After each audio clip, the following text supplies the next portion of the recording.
Shalom Bapak Ibu Saudara sekalian. Bersyukur kepada Tuhan kalau pada hari ini kita akan bersama-sama merayakan ulang tahun GKT Banyuwangi. Kalau sejak persekutuan yang pertama, gereja kita sudah berusia 71 tahun. Karena itu saya mewakili keluarga mengucapkan selamat ulang tahun bagi kita semuanya. Semoga iman kita semakin dikuatkan dan kita terus menjadi berkat bagi jemaat-jemaat maupun juga orang-orang yang belum percaya. Mari saudara sekalian, pada hari ini kita akan merenungkan satu bagian firman Tuhan. Di dalam momen ulang tahun ini kita akan belajar bersama-sama sebuah tema, yaitu gereja oleh Allah bagi dunia. Saudara, yang saya maksudkan gereja di sini adalah orang-orangnya, bukan gedung gerejanya. Nanti kita akan bersama-sama melihat bagaimana Alkitab mengajarkan setiap kita bahwa kita sebagai umat Tuhan, kita sebagai gereja, kita sudah dipanggil dari gelap, kita sekarang hidup di dalam terang Tuhan. Itu semua adalah oleh Allah. Karena itu kewajiban kita adalah menjadi berkat bagi dunia sehingga Tuhan dipermuliakan. Mari bersama kita akan berdoa dulu sebelum kita merenungkan firman-Nya.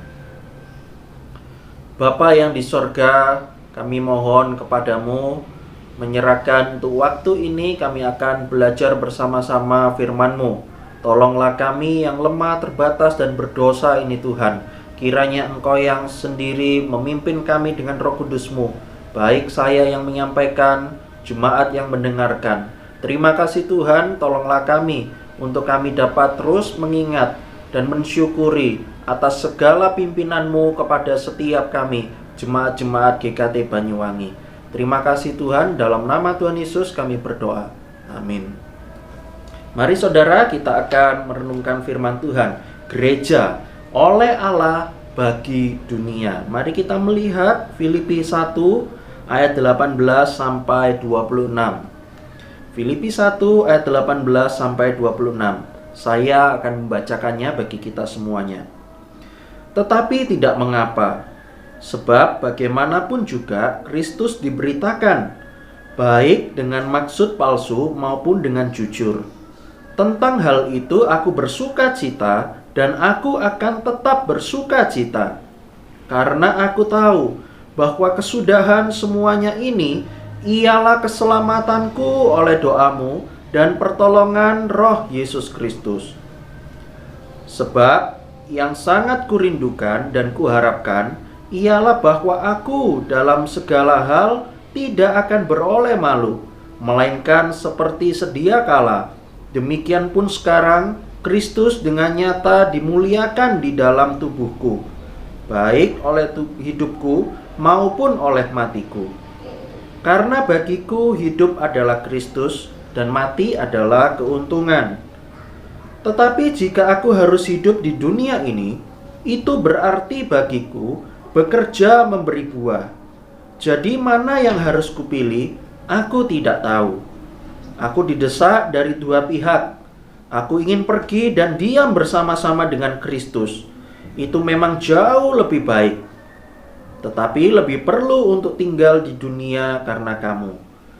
Dan dalam keyakinan ini taulah aku akan tinggal dan akan bersama-sama lagi dengan kamu sekalian, supaya kamu makin maju dan bersuka cita dalam iman, sehingga kemegahanmu dalam Kristus Yesus makin bertambah karena aku, apabila aku kembali kepada kamu. Saudara sekalian, suatu kali ada seorang pendeta yang melakukan pelayanannya. Salah satunya yaitu pelayanan perkunjungan. Di hari tersebut, pendeta ini berkunjung di salah seorang jemaatnya yang sudah tua. Seperti biasa, ketika pendeta tersebut datang ke rumah orang tua ini, seperti biasanya yang dilakukan, yang dibicarakan adalah menanyakan bagaimana kabarnya, apakah sehat-sehat, dan juga pendeta ini menanyakan anak dan cucu kakek ini yang memang tinggal di dalam satu rumah. Saudara, di dalam ceritanya ini ternyata seorang tua dan juga kakek ini bercerita kepada pendetanya bagaimana beberapa tahun belakangan ini anak, menantu maupun juga cucunya memperlakukan dia seperti seorang yang tidak dipedulikan lagi. Beliau cerita bagaimana sebenarnya ketika bertahun-tahun yang lalu, ketika istrinya baru saja meninggal, anaknya tersebut ini sebenarnya mengajak papanya ini untuk tinggal bersama-sama dengan dia. Anaknya, menantunya, bahkan cucunya yang waktu itu masih kecil sangat senang karena kakeknya ini tinggal bersama-sama dengan dia di dalam rumah tersebut. Tetapi saudara, beberapa tahun belakangan ini ternyata situasinya itu jauh berbeda dengan bertahun-tahun yang lalu. Kalau bertahun-tahun yang lalu, keluarga ini memperlakukan kakek ini dengan sangat baik dan penuh perhatian. Tetapi justru yang dilakukan beberapa tahun ini, anak, menantu memperlakukan dia seperti seorang yang tidak dipedulikan lagi. Pernah suatu kali dia cerita, suatu kali dalam satu malam kakek ini lapar. Seperti biasa dia ambil piring, dia mau ambil nasi dari magic jar. Nah, pada malam itu memang kebetulan lauknya itu adalah sup. Kakek ini karena mungkin lapar dan juga mungkin sudah lemah, dia ambil mangkok, dia ingin ambil kuah sup tersebut. Dia tidak tahu bahwa kuah sup ini baru saja dimasak dan masih mendidih. Karena refleksnya terkena panas, akhirnya jatuhlah mangkok itu dan akhirnya mangkok itu pecah berkeping-keping. Mendengar bunyi mangkok yang pecah, anaknya langsung pergi ke dapur. Dia melihat bahwa salah satu mangkoknya yang mahal itu sudah dipecahkan oleh papanya. Dan tebak kira-kira apa yang dilakukan oleh anaknya? Dia langsung marah ketika papanya itu menjatuhkan mangkok tersebut. Dan pada saat itu dia marah. Dan malam hari itu dia mengatakan, malam hari ini papa tidak usah makan. Karena itulah yang harus diganjarkan menjadi hukuman karena mangkok itu sudah pecah. Kakek ini melanjutkan ceritanya kepada pendeta tersebut bahwa sebenarnya anak maupun juga menantunya ini adalah seorang Kristen yang hidupnya itu sangat baik ketika ada di gereja. Memang anak dan mantunya ini pergi ke sebuah gereja yang gerejanya itu lain dengan dirinya. Dia cerita bagaimana kehidupan anak dan menantunya ketika di gereja sangat baik. Pelayanan ini dia ikut. Ketika mengikuti hal ini dia sangat aktif. Bahkan ketika bertemu dengan jemaat-jemaat yang lain, perkataan dan juga perbuatannya sangat manis dan sangat baik. Tetapi ketika sudah pulang dari gereja, ternyata hal yang baik tersebut tidak dibawa ketika dia sudah berada di rumah maupun juga di dalam tempat pekerjaan. Lalu kakek ini bilang, kalau anak dan mantu saya ini sebagai seorang Kristen yang menjadi malaikat kalau hari Minggu saja, sedangkan Senin sampai Sabtu ketika berada di rumah, dia itu seperti sebuah monster yang sangat menakutkan dan juga mengerikan. Bahkan ketika hari Senin sampai hari Sabtu ketika bekerja, dia pun juga menjadi momok yang sangat menakutkan bagi para karyawan-karyawannya. Sehingga karyawannya itu banyak yang sakit hati dan juga kecewa. Dari cerita dan juga obrolan pendeta dan juga kakek ini, saudara, kita dapat mengetahui, seringkali kita banyak kali menemui bahwa umat Tuhan, bahwa orang-orang percaya seringkali berbuat semacam ini. Kalau di gereja dia begitu baik, dia begitu ramah. Tetapi sesudah pulang dari gereja, ketika hari Senin sampai hari Sabtu, mereka berlaku sama seperti yang dilakukan oleh orang-orang yang tidak mengenal Tuhan. Karena itu, saudara sekalian, pada hari ini firman Tuhan menolong setiap kita, memberikan nasihat kepada setiap kita, bahwa kita pun juga sebagai gereja, kita pun juga sebagai umat Tuhan, ingatlah bahwa oleh karena anugerah Tuhan, oleh pekerjaan Tuhan sendiri, kita telah menerima keselamatan. Karena oleh pekerjaan Allah inilah, maka seharusnya kita pun juga membawa dampak yang baik ketika kita hidup di dalam dunia ini. Oleh anugerah Allah bagi dunia ini, sehingga dunia dapat kita berikan dampak positifnya, sehingga dunia dapat memuliakan nama Tuhan. Dan itulah yang disampaikan oleh Paulus ketika kita membaca ayat-ayat yang barusan saya bacakan tadi. Saudara sekalian, kitab Filipi atau surat Filipi itu disampaikan oleh Paulus untuk jemaat-jemaat di Filipi. Dan memang secara khusus pada saat itu Paulus sedang ada di dalam penjara di kota Roma. Tetapi semasa hidup Paulus di penjara tersebut, dia itu menuliskan surat ini kepada seorang hamba Tuhan, seorang rekan kerjanya yang bernama Epafroditus. Yang dituliskan di dalam suratnya di Filipi ini, meskipun Paulus di dalam penjara, tidak membuat surat ini bernada kekecewaan maupun juga kesedihan.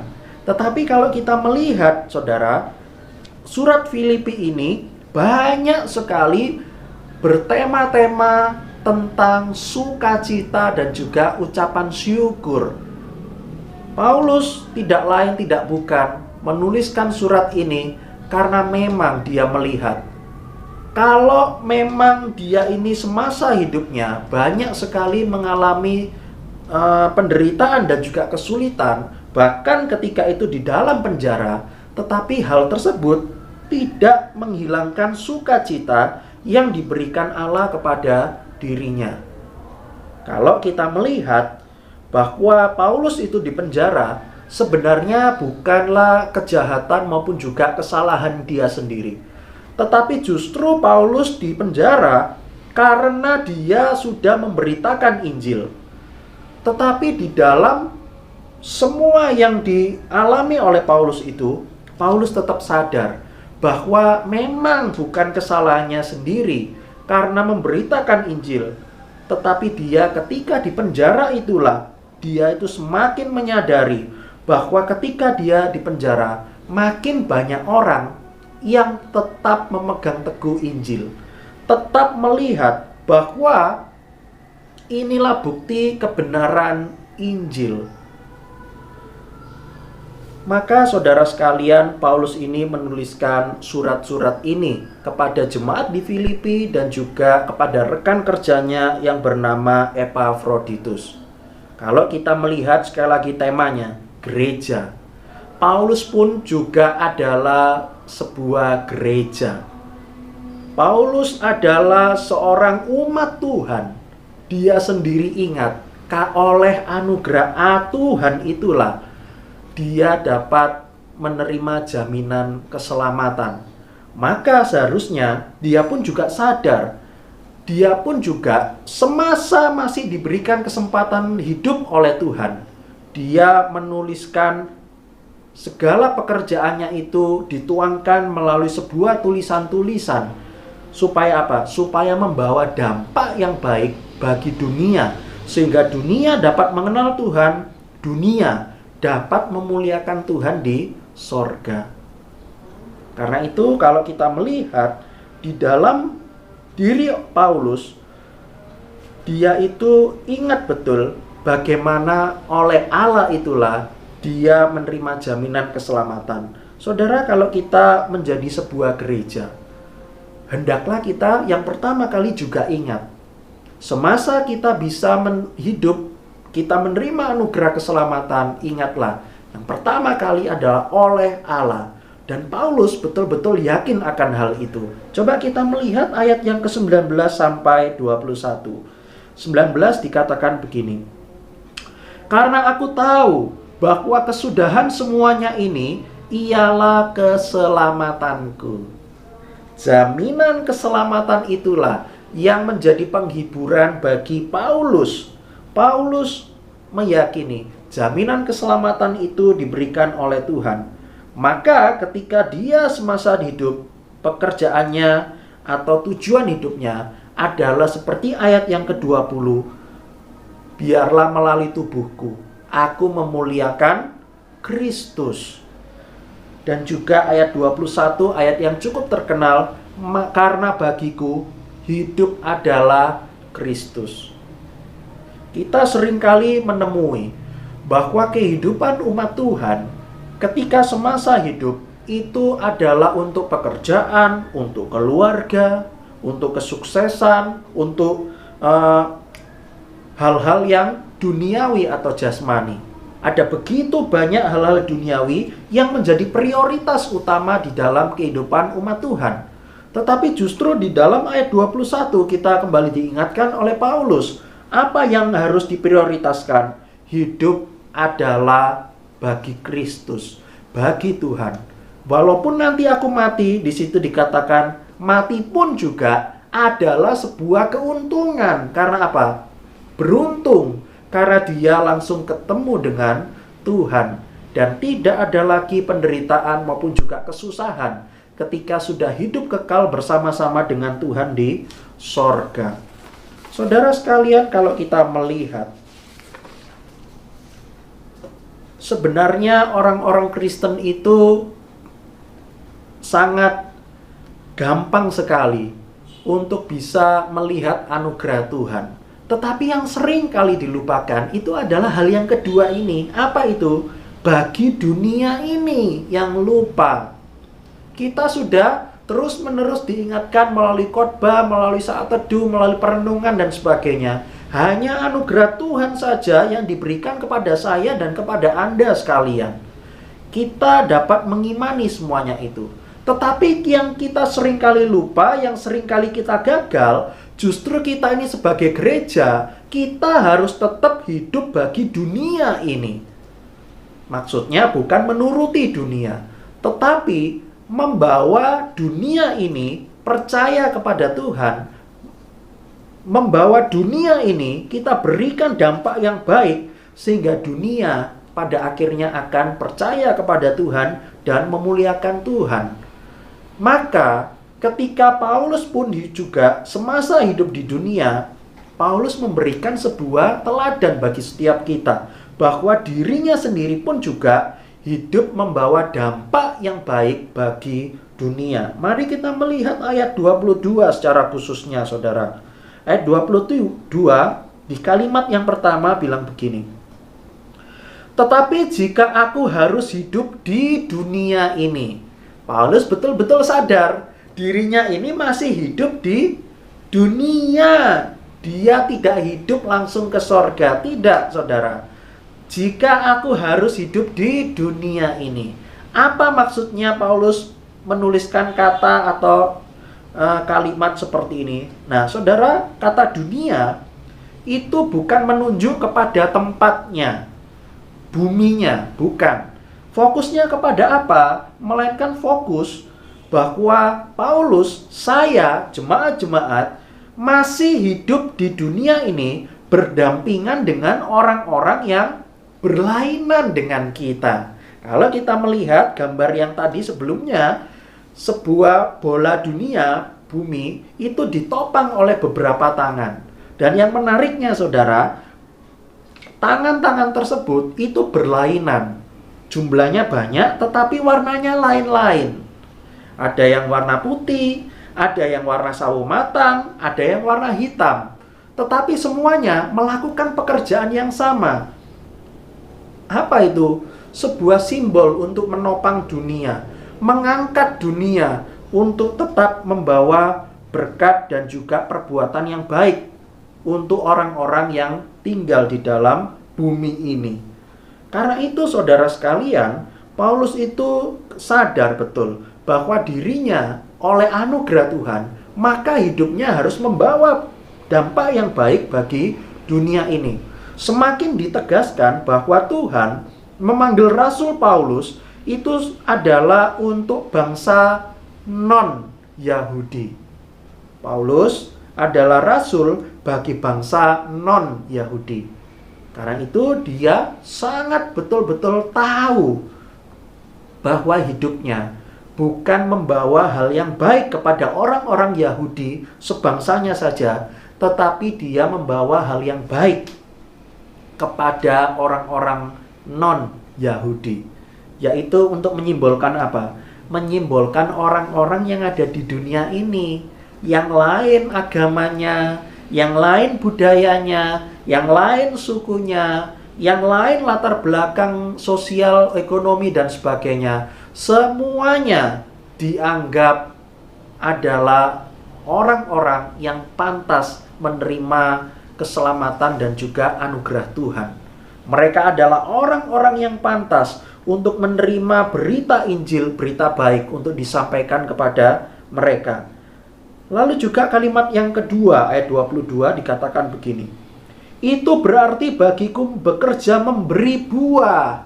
Artinya apa? Dia sadar juga bahwa hidupnya itu adalah memberi buah, membawa hal yang baik, memberikan manfaat bagi orang lain, supaya tujuan akhirnya apa? Supaya tujuan akhirnya Kristus dapat dipermuliakan, baik oleh tubuh kita, baik juga oleh tubuh orang lain. Inilah tujuan utama manusia dapat hidup, saudara sekalian. Kita hidup bukan untuk diri kita sendiri, tetapi kita hidup supaya Kristus dipermuliakan. Saudara sekalian, kalau kita melihat, kita bisa meneladani apa yang dilakukan oleh Paulus. Paulus oleh anugerah Tuhan, dia membawa hal yang baik. Makin dipertegas di dalam Markus 10 ayat 45. Tuhan Yesus sendiri yang menjadi teladan yang sempurna. Dikatakan begini di dalam Markus 10 ayat 45. Anak manusia, yaitu dirinya sendiri, datang ke dunia bukan untuk dilayani, melainkan untuk melayani dan memberi nyawa supaya menjadi tebusan bagi banyak orang. Inilah anugerah terbesar yang Allah berikan. Apa itu? Anaknya yang tunggal, yaitu Yesus Kristus. Bahkan Yesus Kristus pun di dalam ayat ini kita betul-betul dapat melihat bahwa Tuhan pun semasa dia hidup membawa dampak yang sangat besar bagi dunia yang berdosa ini. Tanpa buah pelayanan dari Tuhan Yesus, maka tujuan akhir hidup kita adalah neraka. Karena apa? Kita orang berdosa, pantas menerima hukuman. Tetapi karena dampak yang baik, dampak yang sangat luar biasa, dampak yang tidak dapat dinilai oleh apapun juga, yang sudah Tuhan Yesus kerjakan semasa di dunia ini, dia melayani, memberikan nyawanya untuk menjadi tebusan bagi banyak orang. Saya mau tutup khotbah ini dengan sebuah lagu yang berjudul di dalam bahasa Inggris, This is my Father's Word. Kalau di dalam PPR kita ada juga lagu ini. Kalau diterjemahkan di dalam bahasa Indonesia itu berjudul Ini Dunia Bapa. Ini dunia Bapa, puaslah hatiku. Nah, saudara, ini dunia Bapa. Siapa yang mengarang? Yang mengarang lagu ini adalah seorang yang bernama Mel B. Babcock. Mel B. Babcock hidup pada akhir 1800-an. Semasa hidupnya, dia merupakan seorang atlet yang sangat berprestasi di olahraga renang dan juga olahraga bisbol. Selain dia mahir olahraga, dia pun juga diberikan karunia oleh Tuhan, yaitu dia pandai memainkan alat musik. Suatu kali di dalam kesempatan dia agak senggang latihan, dia itu berjalan-jalan ke sebuah hutan. Di dalam sebuah hutan tersebut, dia melihat di sekitarnya kanan kiri depan belakang dia begitu melihat pemandangan di dalam hutan tersebut sangat bagus dan sangat indah. Dia banyak menemui pohon-pohon yang begitu kuat, yang begitu hijau. Dia begitu banyak mendengar suara kicauan-kicauan burung yang sangat merdu ketika ada di telinganya. Dia melanjutkan perjalanannya, tidak berselang berapa lama dia memutuskan untuk menutup matanya sejenak. Dia menutup matanya sejenak dengan tujuan dia itu berimajinasi, membayangkan kalau seandainya pohon, rumput, daun, angin, burung-burung yang ada di hutan tersebut, seandainya mereka bisa berbicara, dia yakin bahwa mereka pasti akan memberikan pujian kepada Tuhan. Karena Tuhan sudah membuat dunia ini dunia yang sangat baik dan yang sangat indah. Karena itulah setelah Melby Babcock ini pulang, dia akhirnya menuliskan lagu ini. Ini dunia Bapa, sangat indah, sangat menawan, sangat luar biasa sekali. Saudara, mungkin yang ada di dalam pertanyaan setiap kita, apakah betul dunia Bapa ini dunia yang sangat indah? Bukankah semasa kita hidup, apalagi semasa pandemi virus COVID-19 ini, kita banyak menemui kesulitan-kesulitan. Kita seringkali banyak melihat kekurangannya daripada kelebihan bahwa Tuhan menciptakan dunia ini. Kita melihat bahwa dunia yang diciptakan Tuhan ini semasa kita hidup banyak kali timbul kejahatan, timbul segala macam kekecewaan dan sebagainya. Apakah betul ini adalah dunia Bapa? Saudara sekalian, di dalam masa kesulitan selama pandemi dan juga segala hal yang kita hadapi di dunia ini, kita tetap melihat ada anugerah Tuhan yang selalu menopang dunia ini. Kita boleh hidup, Injil terus diberitakan, kita tetap diberikan kesehatan, keluarga kita sampai sekarang bisa dapat tetap percaya kepada Tuhan. Bukankah itu adalah anugerah Tuhan? Pemeliharaan Tuhan yang begitu besar, yang setiap detiknya kita terus alami dan kita rasakan. Saudara, gereja oleh Allah bagi dunia. Dan pesan ini secara khusus untuk GKT Banyuwangi, jemaat-jemaat GKT Banyuwangi yang sejak persekutuan pertama sudah berusia 71 tahun. Mari kita melihat kita sebagai sebuah gereja oleh anugerah Allah, kita pun juga membawa dampak yang baik. Bagi siapa? Bagi dunia. Sehingga dunia dapat mengenal Tuhan, dapat memuliakan Tuhan yang ada di sorga. Amin. Mari saudara, kita akan masuk di dalam doa. Bapa yang di sorga, terima kasih Tuhan untuk firman-Mu yang sekali lagi berbicara kepada setiap kami, bahwa kami boleh menerima keselamatan itu oleh anugerah-Mu kepada setiap kami. Karena itu Tuhan, tolonglah setiap kami, selama kami hidup di dunia ini, kami bekerja, memberi buah, membawa dampak yang baik bagi dunia ini. Sehingga kami, melalui kehidupan kami, orang-orang dapat mengenal Engkau, bahkan memuliakan Engkau dalam kehidupan mereka. Tuhan, kami juga bersyukur untuk persembahan yang sudah dibawa oleh para jemaat. Kami berdoa menyerahkan untuk uang-uang ini supaya dapat dipakai untuk dapat mengembangkan pelayanan melalui gereja ini, membawa berkat dan manfaat bagi jemaat maupun juga untuk orang-orang di sekitar gereja.